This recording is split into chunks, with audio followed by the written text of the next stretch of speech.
Hey guys, welcome to Better Late Than Never. You're here with Cassie, Alice, and Tanya for our weekly night chats. So sit back, grab a snack, and enjoy. So, what's happening today? I feel like I have a lot to say for this episode because we're talking about imposter syndrome. It has been something, it is something that I struggle with a lot, and it has affected me mentally. And I think it's probably the main cause of what makes me sad most of the time when I'm sad. Yeah. And I don't know, I feel like a lot of people deal with this, but I only learned about it very recently, during the first lockdown, because I was alone out and I was listening to a lot of podcasts. And then there was this one podcast, they had one episode that talked about imposter syndrome. After listening to that, I was like, oh my God, I have imposter syndrome. And I learned that it's a tendency to feel that you're not enough. Yeah, to be honest, I didn't know it had a name until you mentioned it. Yeah, so I think a lot of people probably don't know about the term. I was talking to my friend the other day and she didn't know about it. She was like, what's imposter syndrome? Yeah, I feel like it's mostly a normal thing that not normal, but something that goes through our heads so constantly that we just treat it as normal and we don't really think that much about it. But then in reality, it could have some effects on us in many ways. But to the listeners that don't know what imposter syndrome is, wait, what is it? Not feeling enough? So imposter syndrome is a psychological term referring to a pattern of behavior where people doubt their accomplishment and have a persistent, often internalized fear of being exposed as a fraud. And this was based on Psychology Today. I think after I learned about this term, I felt much better. Once I know that this kind of feeling is categorized, somehow I just feel better about it. Yeah. And if it's not categorized, I'm just oh, why am I like this? Why am I so sad? Of course. That's true, yeah. I mean, I think I only got to know about imposter syndrome last year as well. Something that's happened so naturally. I've never really thought about it, to be honest. Yeah. And then I think I even downloaded this book. I only read 2 pages. It's called The Secret Thoughts of Successful Women, Why Capable People Suffer from the Imposter Syndrome and How to Thrive in Spite of It. I mean, I think I downloaded it because I'm just I'm just trying to comfort myself by saying that I have imposter syndrome because I'm capable. Right. But then at the same time, in another part of my brain, I'm just no, that's not true, Alice. That's not true. Sounds like an interesting read. I'm going to thrive. It's by Dr. Valerie Young. She has done a lot of studies, a lot of research, and a lot of talks about this topic. And then apparently she's further narrowed down imposter syndrome into 5 types. Ooh. The first type is the expert. So the expert will not feel satisfied when finishing a task until they feel like they know everything about the subject. It can make it really hard for that person to complete task. The second one is the perfectionist. Also, this person will experience high levels of anxiety, doubt, and worry, especially when they set themselves extreme goals that they are unable to achieve. They focus on what they could have done better instead of celebrating achievements. The third one is natural geniuses. They master many new skills very quickly and easily, and they may feel ashamed and weak when faced with a goal that is too hard. The fourth one is the soloist. So the soloists prefer to work alone. They are scared to ask for help because they feel like if they ask for help, they show their weakness. It shows that they're incompetent. So the person may turn down help in an attempt to prove their self-worth. And the last type is called the superheroes. These kinds of people often excel due to extreme effort. So basically workaholics, This can lead to burnouts, which can affect physical and mental well-being and relationships with others. I think these types, they overlap a lot. I was just about to say that these are definitely not definitive. Too many of them hit home. I feel like I'm the first and second type, the expert and the perfectionist. I'd say 3 and 4. I don't like calling myself natural genius. I'm not a genius, but the natural genius one and the soloist one. I think you learn really quickly. Don't let it kick in. So that's the natural geniuses and soloists. What am I?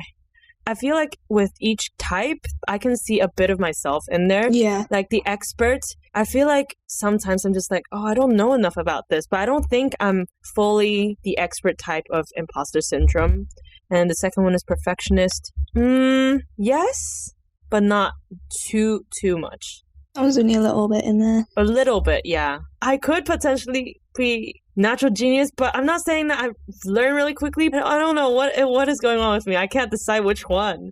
You can resonate with all of them a little bit, at least. Yeah. I feel like I'm a hardcore expert type of person because I don't feel like I will ever know enough, so I'm not good enough and I can't be in that position, you know? Like now, I don't think I'm a good podcaster. I'm just like, I don't know much about it, like, you know? That's kind of like a blend with perfectionist, for sure. Yeah. But I don't set myself extreme goals, though. Are you sure? Your standards are sure? very high. Yeah, you do have high standards. Do I? I think they're like okay standards. Really? I mean, No, to you always yourself. stress about your stuff, even though it's really good. Yeah. And like, how is it getting better than this? Yeah, because it says focus on what you could have done better instead of celebrating achievements. Oh, yeah, this is definitely me. Because I don't really celebrate my achievements. I think another one that you are quite the most of could be superhero as well. Mm-hmm. You work a lot. I would agree. I think this was 4 years ago. It's like I was a workaholic. Wait, you were more workaholic? You worked more? You guys have no idea what my life was like 4 years ago. And so I go to school, right? And then I study, right? It was in Taiwan, so we basically just study every hour, every second, every minute when we're at school. And then when I go home, my mom comes and picks me up. When she picks me up, she has my dinner ready, so I eat on the car just to save time. And then I go home, just go straight to my room, close the door, and then study, not stopping. I don't like watch a movie, I don't go to YouTube or anything. And then on the weekends, I don't go out and join my family. I don't go out to have dinner or any meals with them because I need to study. So they go out and have fun while I'm at home studying. And I don't hang out with friends either. That was because I was I was so blind of it. Like after that, I was very burned out. I can imagine. But during that time, I didn't realize anything was wrong because when I'm in that kind of environment where everyone is very competitive, like on the blackboard, there would be like a countdown until the exam day. If you're just in that environment where teachers every day would be like, you need to study, like you guys are smarter than you think, blah, blah, blah. And then it's like a very Asian environment. And then like the teachers, like every day they would just tell you, if you guys work harder, you will get into a better school. So we would have like, you know, like a ranking on the back of the door and we would go look at it. Not ranking. I think it was just like something called a PR rating. I don't know what it's called, but like you could go check it on my website and it says like you're, for example, 50 percentile of the whole grade. I mean, that's okay. It's like just a percentage, but it still like gives you a lot of pressure. I cannot imagine you worked more. Yeah, I was like, oh my God. Just from my point of view, I feel like you already work so much now. Okay. Yeah, I work a lot, but then I don't end up getting a lot done. I still get it done last minute or I need like extra time. So back to the part where I was in middle school. I worked a lot, right? As you can tell. But then I still ended up in not a really good school. It was like the last of the public schools. I'm like, well, at least I tried my best, right? It was stressful, but then I was like, it was worth it. So it's like kind of like a bad cycle, you know? So I saw on the internet, it was like the imposter phenomenon becomes a cycle. Afraid of being discovered as a fraud, people with imposter feelings go through contortions to do a project perfectly, and then when they succeed, they begin to believe all that anxiety and effort paid off. Eventually, they develop almost superstitious beliefs, quote unquote. Unconsciously, they think their success must be due to that self-torture. I think that portion of my life really made me develop my imposter tendency. Was that like all the time? Did you study that hard constantly? Because like I had like very similar behavior during exam periods. Like I'd eat whilst I was studying. But like that was only in the short periods, maybe a month or two before exams. But for me, I was like living in a hole basically. I didn't know what's going on in the world, like pop music, what are people listening to? What are the movies that people watch now? So basically I was just like living in my own world while other like teenagers are having fun hanging out. It's really quite isolated, isn't it? My life now is actually very different from my life before. It's like way better. Yeah. Because I get to relax at least. That's good. But yeah, I feel like how you were brought up really affects your imposter tendencies. Definitely. Can we actually, I think Cassie already kind of touched upon that, like describe how imposter syndrome feels to all of us individually. Give us your example. How do I phrase this? So if I finish this project, I'm just like, oh, okay. And then the next time I have to do it again, I have to do another project.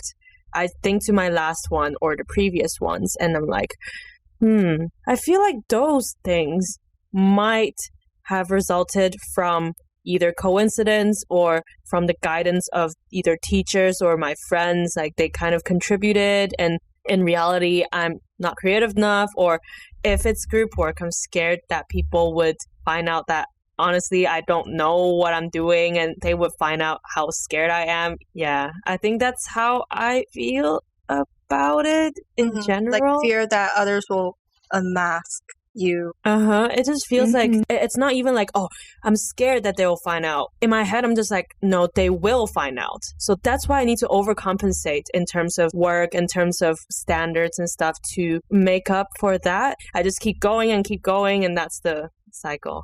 Yes. I think it's so hard to word. Yeah, it's so hard to word, right? You feel it, but how do you say that? I feel like people's expectations of me are much higher than what I can actually reach. Their expectations are based upon how I've done. Like, I may have done well, but I don't think that I do well normally. I know what you It's so mean. hard to word. Is it like you're scared of letting them down because you know that from your past performance, high expectation of you, but then you feel like every single time you do things, you're scared that you'll let them down. Yeah. Yes, that is it. Like, people would often use me as their boundary point, especially at school. They were like, if I ever heard I beat Tanya, that would break my heart so much. But like, it was also weird being their standard point for doing well. I'm assuming that a lot of people would think that, oh, Tanya's so smart, she's good at everything, right? I get that a lot. I can totally understand how stressful that would be. Yeah, I remember in a lot of my classes, there would be like this one person who always gets like 100%. And then everyone would be like, oh, what did you get? Like, did you get like 100%? I hate it when people ask grades, you know? Right? Like, yeah, let it be. I think another thing that also puts the pressure as well. I'm not bragging in any way possible, but I'm just saying, like, being a person who has higher grades in general, and then like in group work, people always say it like in front of you to other people that they can just completely rely on Alice, and then they can just do minimal work and they'll still get a good mark because they're in a group with me. Okay, one part of my brain, I'm just annoyed because I'm like, no, you don't get to say that. Like, we're in a group together, we all have to contribute. But then another part of me is like, oh my God, they all rely on me. They all believe that I can do well, but honestly, I don't really know what I'm doing. I'm scared. Yeah, and like, why are you trusting me? I don't know what I'm doing either. Yeah. I just thought of something, just like circling back to the grade part. Like, I remember in my school in Berlin, we still had ranking. It was kind of weird. Yeah. And then Oh my like God. there's this girl who's like very, very smart, but she's not good at everything. She's just good at like certain subjects. But people assume that she's good at everything. And when like we go and look at the sheet with the rankings, people are like, wait, what? She didn't get 100? Wait, what? She's not number one? So like everyone's like, it's kind of like people are talking about this as a kind of gossip. Like, people gossip about it. Yeah. And they're like, oh, what happened to her? And I'm like, you're putting so much pressure on her, right? I hate it when people do that. Yeah. Like, sometimes when we had exams, they give back the exam papers marked in order of grade. And everyone, when we're giving them back, everyone's like, bet the first is Tanya. And I'm like, shut up. Because honestly, it really hurts when it's not me. Yeah, honestly. Like, I went home and cried once. Oh. It's devastating. It's because I read a question wrong. I knew I knew it wasn't going to be me, so I was like, stop it. It's not going to be me. Oh, I feel like it's them saying that, oh, it's you gonna be first. And then when you're not first, it's that feeling of, I don't know, because you just feel like everybody around you is paying attention on you. All their attention is on your grade. And then if you didn't achieve that, it feels like, okay, not only have you let yourself down, you've also let everyone else down. Yep. And even though other people's opinions don't even matter, you still care. It's so hard to think that. I just want to ignore everyone so bad, but Same. why do their opinions matter to me? That's why I hate asking people about their grades and answering people's questions about grades. Because I don't like comparing. I don't want people to feel a certain way because of how I performed on this test. And I don't want other people to make me feel a certain way about my performance. So yeah. I hate when people ask and you've done better than them, and like, what are you supposed to say? They won't like anything you say to them after they've seen that you've done better. Wait, what is it? What are we talking about? I don't know, I just went on a rant about grades for a moment there. yeah, I mean, it's all related. And I think imposter syndrome is such a difficult subject to put into words. Yeah.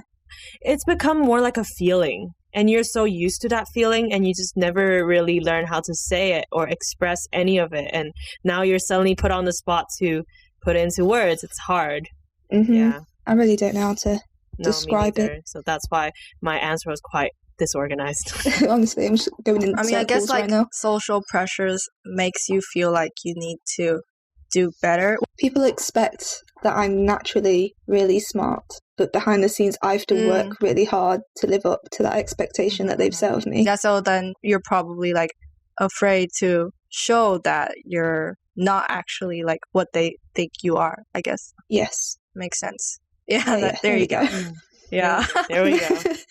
Yeah. Well, I understand why you feel that way, but I can't relate to it because I'm not usually like the person who gets the best grade in my class or anything. It's just basically feel like I'm not good enough because I'm not the smart one. And even though I work really hard, I don't even get to like a really good school. So I just feel like, well, then I'm probably just stupid.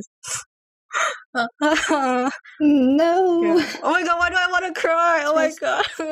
When like people judge you by your grades and the school that you go to really affected me mentally. And also like I'm just really frustrated because like I work hard and I thought like if you work hard you will get to the place you want to be. But then it's not the case for me. So I was like really frustrated about it. I was like, why can't I just like be like other people who just work hard and then they get to a good school? Well, this was a past, like, but like I didn't end up in a good high school, and then like people who didn't even try ended up in the same school that I went to. It just really irked me, and I'm just like, why am I like this? Sorry, I'm just blowing my nose. That was so loud. We'll keep that in there. I really feel that in like moving to a creative subject from not, I really feel like I don't belong here, or I haven't achieved what I have to be here. You know? Oh. Do you guys have like a specific instance that you remember where imposter syndrome really inhibited you from doing what you wanted to do? I don't think there was like a moment that inhibited me to do something, but I'm constantly experiencing it. And the most recent one was when the founder of Fuse asked me if I wanted to take over their feed. Fuse is a platform that highlights creatives of color, and I've been keeping in contact with the founder. I just like messaged him because I wanted to get involved. I wanted to help because I really like the whole motive of this project. And then one day he was like, I was still thinking how you could get involved. Would you like to get highlighted? And then my first instance was, no, thank you. Sorry, I don't think I'm good enough to be highlighted. I don't belong in your community because like everyone that you highlight are really good creatives, and I'm just a second year student. Like, why do I get to get highlighted? Like, in my grade, there are tons of people who are better than me. And then like it actually took me a long time to reply to him. I think it took me like 2 days, and I was just like lying on my bed and being like, should I reply? Should I get highlighted? I was just really scared to put myself out there because people will judge my work, and I'm for sure that my work is probably not the best because I just started off as a graphic designer and I'm a student, and basically I just think I'm not good enough to be on his platform. So that was the most recent time when I felt like I wasn't enough. Another recent example is when I had to design the merch for Leeds Rag Fashion Show, which is a society that I've been working with since the summer. And I was just like, I can't think of anything good. And I was like, I'm not creative enough. I always experience creative block. And I think it's a problem. I just don't feel like I'm as good as other people. And that thought really just bugged me the whole week. I was feeling so depressed. You can ask Alice. I was like, sighing the whole time. It's the feeling of stress overpowering the fun of graphic design. And I was just so frustrated about that. And then I got over it one evening because I was just reminded of like the really nice people that I encountered. So like that day I FaceTimed the person that I'm working with for the merch design, and then I just kind of ranted to her about how I feel like all my ideas are shit. And she's like, no, it's so good. Like, just share it to me. And then she's like, we're gonna figure it out together, don't worry.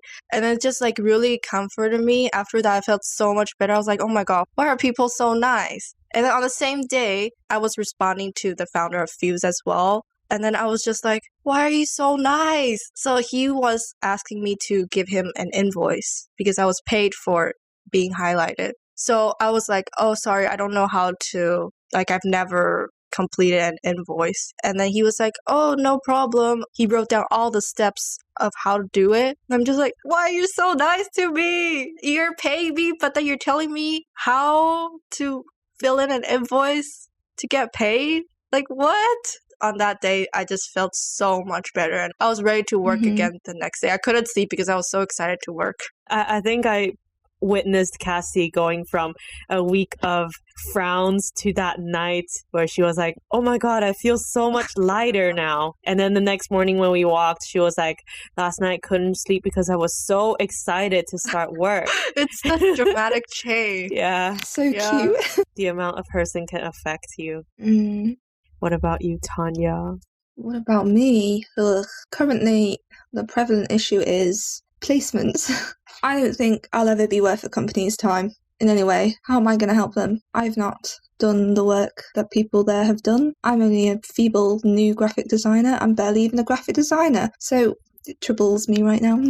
Yeah, I feel like placement really makes you experience imposter feelings. Definitely. It's so like mentally draining because you have to sell yourself, but then after writing your cover letter, you're like, that's not me. And then like when you look at the requirements for the role, and then you're like, no, I can't do all of this yet. But then there are people who tell you, you're gonna learn it when you start your job. You know what's stupid? Like, I totally get what you mean about looking at the requirements and feeling like you don't fit, and then people saying, oh, you can learn it on the job.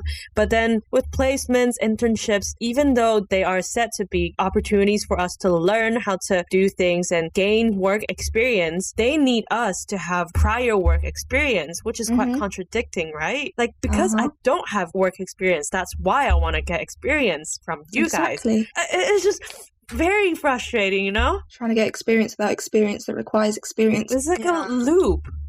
Yeah. Do I have an example? I feel like it's just constant. But when I was back in Taiwan, I was just constantly online, right? And then trying to learn things. And then there was this week where I was like, there are these online lessons and everybody can access to it. It's not like I learned that fast from online stuff anyway, and other people, they all can. And what if I've made the wrong decision to go into art, you know, that repetitive cliche thing that we've always been saying. I remember myself feeling so down that I think I was unable to do work because of it. So that's how it kind of inhibited me from progressing. So it made me feel bad. But then in turn, I felt like I didn't have any motivation to work. So that was quite bad. I feel like we talk about imposter syndrome mostly in relation to like work and studies and stuff, but like personally, I feel like it's more heavy in the social aspect for me. Really? As in, like, whenever I meet people, the first assumption is always, you hate me.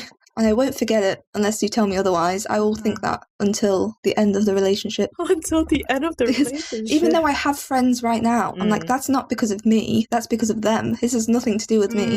I don't know how to explain it. I know what you mean. But just saying, we love you, Tanya. We miss you. Thank you. I need that validation.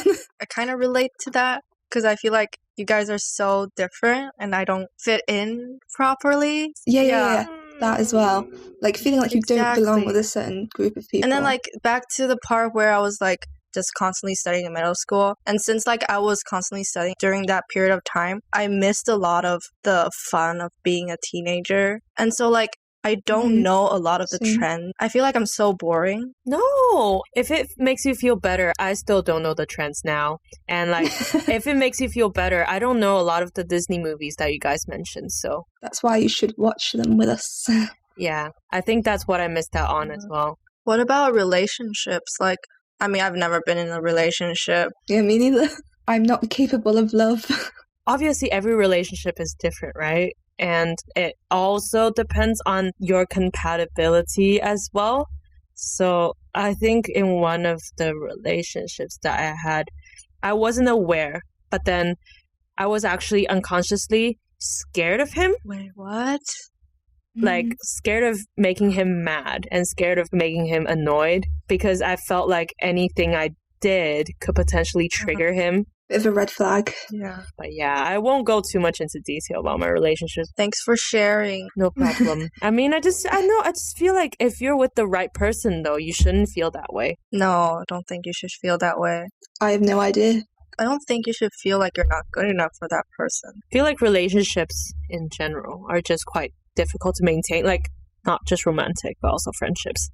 Because I feel like sometimes, I don't know, I'm just so scared of falling out with friends. Like, I go into a friendship thinking that it could potentially end one day. Like, I'm just mentally preparing myself. Because you feel like you don't fit with them? Like you're not good enough? It's more like I feel like I cannot maintain this friendship. I personally don't know if I personally will be able to continue making this person like me, or like, what if they get bored of me? Yeah. What if they just find me annoying? Yeah. I always think that you could have found someone else that's way better than me, way funnier, way chill, and doesn't like study all the time in her room like me.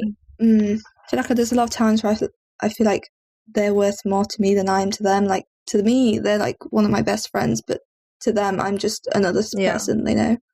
Yeah, and like the same goes to being a podcast host. Just saying that sounds so weird because I'm not a podcast material person. I'm not like extroverted. I'm not talkative. I feel like if I were someone else doing it, the podcast would have been much better. And then I feel like whenever I talk on the podcast, I feel like I'm not articulate enough or that my vocabulary is not extensive enough. After we record or when I listen to our recordings, our episodes on Spotify, I cringe a lot. I just like question what I'm doing. Is this a path worth going toward? It's sometimes like whenever I listen to it, it just affects my mood a lot because we put a lot of effort in this podcast. So whenever I spot something that is a flaw, it just affects me dramatically. Like, it just like one little thing just affects my whole day. And do you listen to every episode? Damn, I don't listen to a single one. I mean, I do because I edit it, so I don't like the sound of my own voice. It's annoying. I think the more you listen to it, the more you'll get used to it. Yeah, we should start just listening to myself. But apart from that, personally, I think you're very articulate, Cassie. You're much better than me, and I'm a native English, so yeah. But I do know, I understand you though. I understand where you're coming from. I listen to a lot of podcasts. That's fair. Yeah, if you compare. I just feel like this podcast would have been better if someone else took my place. Just saying it won't, okay? It most definitely wouldn't. You're one of the leading causes. Our minds. So annoying, you know? I think it's a self-worth thing as well. Yeah, they're quite related though, I think. I feel like it affects creatives maybe more because like there's no right or wrong. Like you can't determine your work with grades, so you never know like if it's good enough. Do you think social media has contributed to this? Yeah, probably because I compare with people on social media. Oh, yes. And then especially when like big people follow you. Oh, yeah. I know that they are not going to judge me, but I feel like I'm going to let them down. They're going to be like, oh, your work is actually not that good. It's just a lot of pressure. And also the podcast, like maybe they're listening and then like they're just like judging our podcast. Before I used to be able to post anything, even though it might not be good. But now I'm just scared whenever I post. That's not the reason why I haven't posted in a long time, but that's what I've been thinking recently. I think we need to realize that they're people too. I think that's a really hard thing for us to think about when we're in that imposter mindset. They might be feeling similarly as you, even if you can't see it. Obviously, on the outside, other people might not see what we're feeling on the inside, right? Like, they might just feel the same way as we do. It's just that we can't see it. It's likely they do, to be honest. We're always so harsh on ourselves. Yeah. I assume that we would want to feel this kind of feeling a little less. So do you guys think there's anything that we can do to help? I feel like just like talking about it and acknowledging that we do have imposter syndrome is a start. Because I feel like a lot of people might be scared to talk about it because you don't want to show your weakness. You don't want to be found that you're actually like you're a fraud. So you try to hide it. So by talking about it, I guess it's therapeutic. Yeah. I think it's being conscious about our mindset and trying our best to shift it a little bit. Maybe through journaling, maybe we could try that. Journaling. What else? Yeah. As I said, it's important to recognize that it's likely that everybody feels the same way. And then it's just that they're trying to hide it. And then they're in the same boat. And try and stop thinking about what others think of you. Oh, that's a dream. I'd love to be able to do that. Just think that as much as we don't like to say we are selfish, everybody actually mostly think about themselves most of the time. Think for themselves most of the time. They don't spend as much time thinking about you and your failures as much as they think about their own. That is true. I guess you could also seek support. Maybe you could find a therapist. I was thinking of finding a therapist actually the past few weeks. I was like, maybe I actually need to talk to someone because I don't want to rant to people about it because it just ruins their day and affects all my friends. And I feel like it's good if you talk to someone outside of your friend zone, like someone who you pay for to listen to all your rants.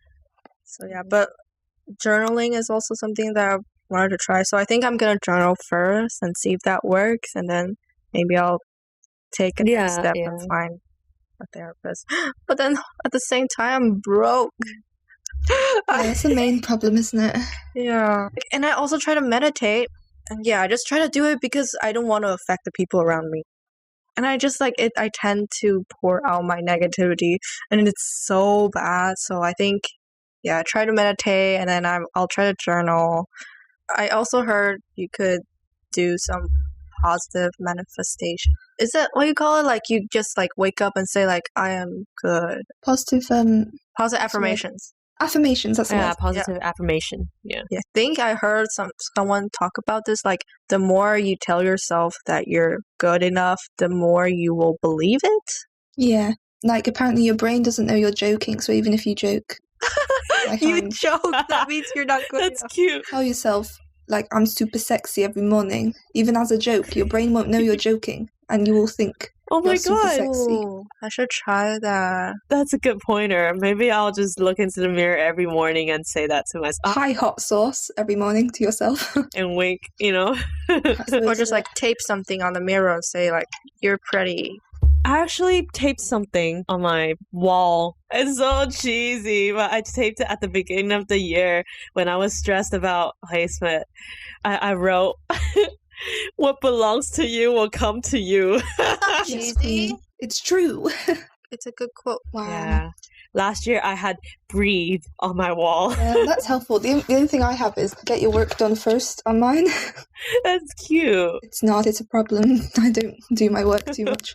I think I'll start doing that.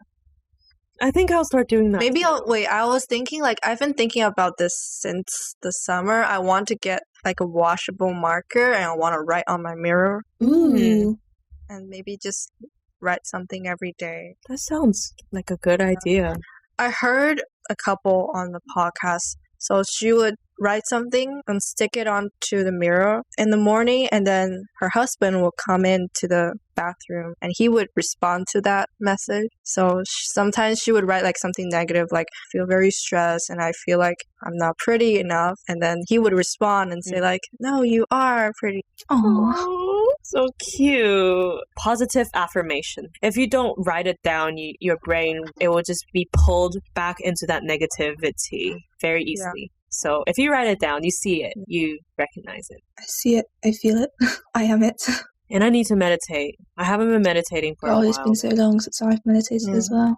I had like a CBT course as well to do, and I left it for so long that it got cancelled. I was like, no. I actually tried to do CBT as well. It's cognitive behavior Therapy.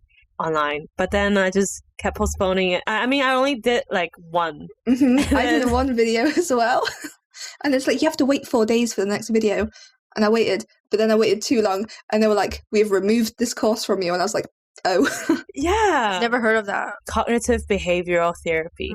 It's basically trying to change the way you think, trying to change your mindset from certain exercises. The only one I attended told me to write down some thoughts and then write down a column for feelings, like to separate them, I think. Mine was allocate a space of time to worry each day. So you only worry during that time period. And if you have thoughts during other time, write it down and don't think about it until that time. Wow. Oh. I haven't done it, so I should probably do that. I should probably do that too. But it's just, uni work sometimes kind of overwhelms you, and you have to wait for 4 days, and after 4 days you get lazy. Exactly.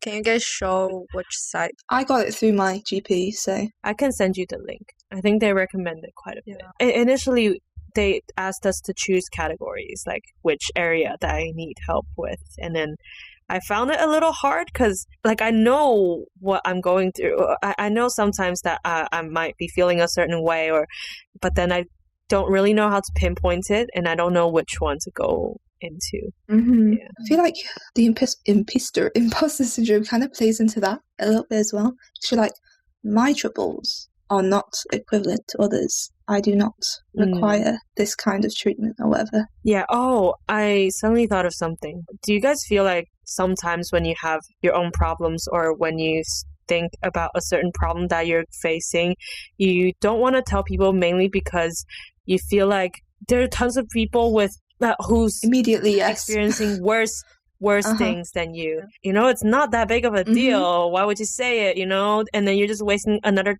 person's time. You're putting a burden on that person. So that's basically what I'm saying.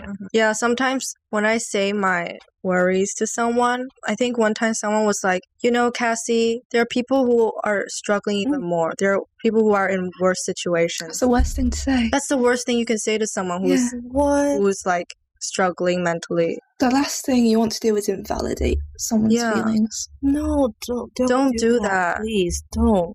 Well, we went through a lot. It was a roller coaster episode today. There's a lot of ranting.